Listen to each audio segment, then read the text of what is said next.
Welcome to the Deep Dive. Today, we're going to be tackling healthcare in Uttarakhand, Okay. a region where breathtaking landscapes meet some seriously complex healthcare challenges. Right.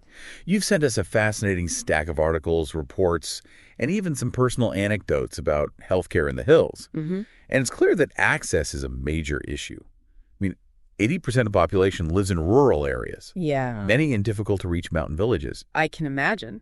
So how does a region like this even begin to build an effective healthcare system? Right. That's what we're diving into today. Well, what's fascinating here is that Uttarakhand, like many states in India, relies on a three-tiered public healthcare system. Okay. It starts with those primary health centers, or PHCs. Yeah. Think of them as the first line of defense for basic medical needs, especially in those rural villages. Got it. Then you've got community health centers, or CHCs, and district hospitals for more serious cases. Mm-hmm. And finally, for the most specialized treatments, there are tertiary care facilities like the AIIMS, Rishikesh. Okay, so structurally, it seems like a solid system, Yeah. but I'm guessing those Himalayan mountains throw a bit of a wrench into things. You guessed it, one of your sources, a report titled Healthcare in Uttarakhand, Challenges and Solutions, Right. really hits on how geography is the biggest hurdle. We're talking about treacherous terrain, heavy snowfall landslides. Oh, These aren't just inconveniences. They can literally cut off entire villages right. from any kind of medical access for days, even weeks. Yeah. If you need emergency care, well, let's just say the odds aren't in your favor. Wow, that's intense. It's not just about getting to a doctor. It's about whether you can even get there in the first place. Exactly. And that's where some of those government initiatives you sent come into play. Okay. For example, the Mukhyamantri, Swasthya, Bima, Yojana, Mhm. or MSBY provides health insurance to people below the poverty line, Got it. trying to make Yeah. healthcare more affordable. And then there's the Ayushman Uttarakhand Yojana, Mhm. or AAUY, Mhm. aiming to offer cashless treatment for certain conditions. So it sounds like they're really trying to make healthcare accessible, at least financially, Yeah, for those who need it most. for sure. What about actually getting treatment in those remote areas? Well, alongside the National Health Mission, Yeah. which is working to strengthen healthcare across India, Mhm. Uttarakhand has been exploring things like telemedicine, Right. which seems like a no-brainer, right? Trying to connect people with specialists remotely. Makes sense. They've also got mobile medical units trying to reach those far-flung villages. That makes sense. But, I read about this program called the Chardam Yatra Medical Services, Okay. and it made me realize how uniquely challenging healthcare is in Uttarakhand. That's a fantastic point. It's a program specifically designed to handle the massive influx of religious pilgrims during certain times of the year. Wow. They're anticipating these huge temporary spikes in demand for healthcare, Yeah. difficult to reach areas. It shows how they're constantly adapting, Yeah. thinking outside the box to meet the region's needs. Right. It's not just about having a system in place. It's about constantly adjusting to these very specific circumstances. Yeah, But even with all these efforts, I'm guessing there are still some serious roadblocks. absolutely. In fact, the Challenges and Solutions report highlights some pretty significant issues impacting the effectiveness of healthcare in Uttarakhand. Okay. Hit me with them. What are we looking at here? Well, we've talked about geographic access, Right. but there's also the issue of workforce shortages. The report cites high vacancy rates across the board. Oh, wow. Doctors, nurses, specialists, particularly in those rural hospitals where they're needed most. Why is that? I mean, wouldn't healthcare professionals want to work in such a beautiful region? It's a complex issue. Think about it. Yeah. Many professionals may prefer the better living conditions, Yeah. the educational opportunities for their children, Mhm. and even the career advancement possibilities found in cities like Dehradun or Haridwar. Okay. Plus, if the hospitals themselves lack basic equipment and facilities, it becomes even harder to attract and return talent. So it's a bit of a chicken and egg situation. Lack of staff leads to poorer healthcare, Yeah, which makes it even less attractive for potential employees. precisely. And this feeds into another major challenge, Okay. infrastructure gaps. Your research mentions how many of those PHCs, Right. those crucial first points of contact for rural communities, Yeah. lack essential equipment, things like ICU beds or even basic diagnostic tools. So even if you overcome the geographic hurdles and actually reach a facility, Yeah. there's no guarantee you'll get the care you need. Unfortunately, that's a very real possibility. It often means that even for relatively straightforward procedures, people have to travel to larger cities, sometimes even outside the state. Wow. It's a huge burden, especially for those with limited resources. This all paints a pretty concerning picture. And what about the private sector? Yeah. Couldn't they step in and fill some of these gaps? You'd think so. Yeah. But it turns out that unlike some other states, Uttarakhand doesn't have a robust private healthcare sector. Hold on. Why is that? I mean, there's clearly a need. Their research suggests a few reasons. Okay. First, those geographical challenges we keep talking about, they make it really expensive to build and maintain private hospitals, especially in those mountainous areas. Right. Plus, the patient volume in many rural communities might not justify the investment for a private company focused on profits. So it's a business decision at the end of the day. In many ways, yes. And the Challenges and Solutions report points out that most private investment is concentrated in the bigger cities. Okay. Places like Dehradun and Hardwar. Machines. The vast majority of the state is left reliant on a public system that's already stretched thin. Exactly. Yes. It's a tough situation. But, amidst these challenges, there are also glimmers of hope. Yeah. Okay, I was hoping you'd say that. Right. Tell me more about these glimmers of hope. Right. Because right now I'm feeling a bit overwhelmed by the sheer scale of the problem. Yeah. So we've got this public healthcare system struggling to reach everyone and a private sector that's hesitant to step in. Yeah. Where do we go from here? Well, the Challenges and Solutions report actually dedicates a whole section to the potential of public-private partnerships, or PPPs, as they're called. It seems like they could be a game changer in this context. PPPs. Yeah. Remind me how those work again.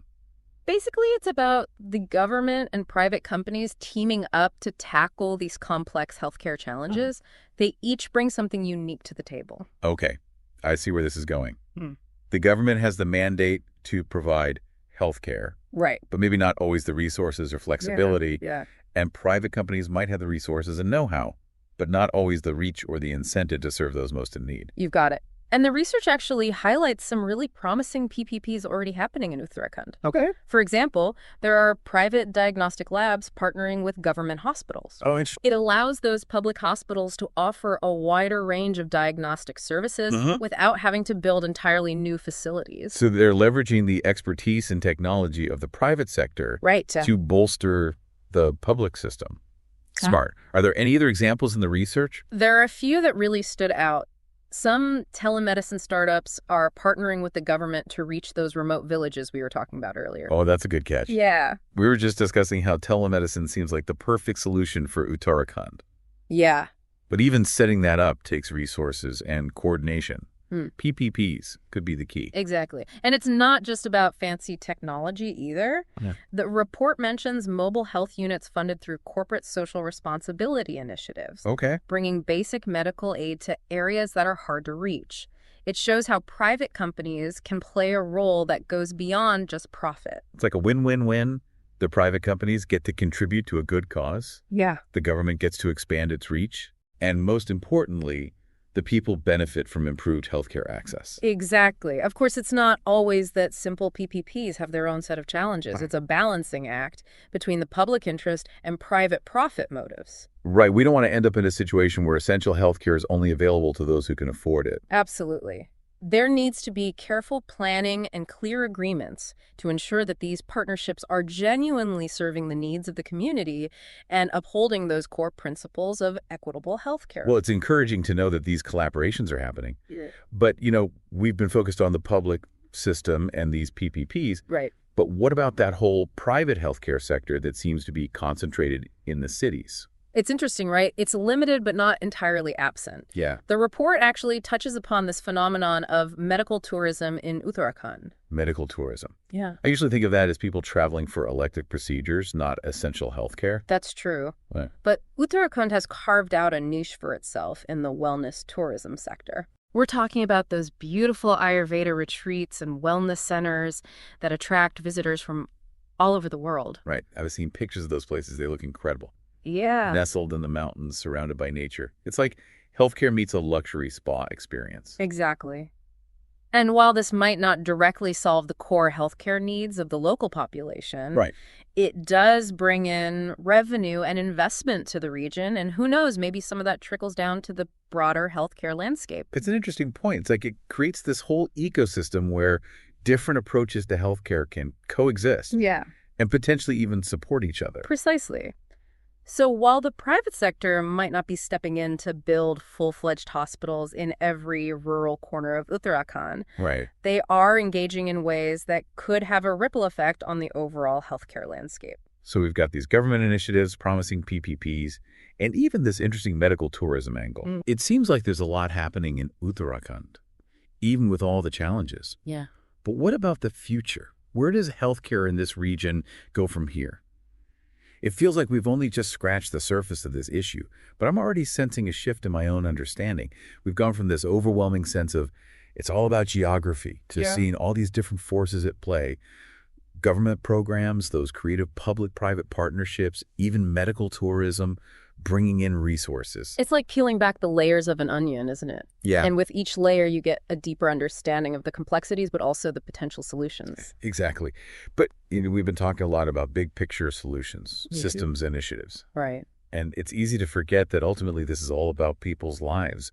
What does it mean for that family living in a remote village, hours away from the nearest hospital? It means that access to timely and quality healthcare isn't just a matter of convenience. It can literally be a matter of life and death. It means a child with a preventable illness might not get the treatment they need.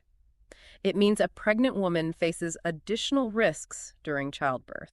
It's a powerful reminder that we're not just talking about abstract policy issues here. We're talking about real human consequences. Absolutely. And that's why it's so crucial to keep pushing for progress, to keep finding ways to bridge those gaps and ensure that everyone has a fair chance at a healthy life. And it's not just about reacting to emergencies. It's about those preventative measures too, right? The stuff that keeps people from needing that emergency care in the first place. You're right. Education and awareness are absolutely essential. Things like teaching people about healthy habits, sanitation, and the importance of early detection, these can make a world of difference. It's about empowering communities to take charge of their own health. Exactly. Imagine a Uttarakhand where everyone feels informed and supported in making healthy choices, where healthcare isn't just a distant service, but something integrated into the fabric of their lives. Okay, I'm starting to feel that glimmer of hope again. We've explored the challenges, the potential solutions, and even brought it back to that human level. What I'm taking away from this deep dive is that even though healthcare in Uttarakhand faces an uphill battle, it's a battle worth fighting. I couldn't agree more. And it's not just about improving statistics, it's about improving lives. And I think that's what I want our listeners to take away from this deep dive as well. It's easy to feel overwhelmed by the challenges, but it's important to remember that there are people working tirelessly to improve healthcare in Uttarakhand. And those efforts deserve our attention and support. Whether it's through donations, volunteering, or simply raising awareness, every action, no matter how small, can contribute to making a difference. I love that it's not just about finding the solution, it's about all of us doing what we can. This isn't just a problem for Uttarakhand to solve, it's a shared responsibility. It really is, and it speaks to how interconnected healthcare truly is. What happens in one part of the world can have ripple effects elsewhere. It's a reminder that we're all in this together trying to build a healthier future for everyone. And on that note, I think it's time to wrap up this deep dive into healthcare in Uttarakhand. Thank you for joining us on this journey. We hope this episode has given you a deeper understanding of the challenges, the potential solutions, and most importantly, the human stories at the heart of this issue. Until next time, keep learning, keep exploring, and keep diving deep. We'll see you soon.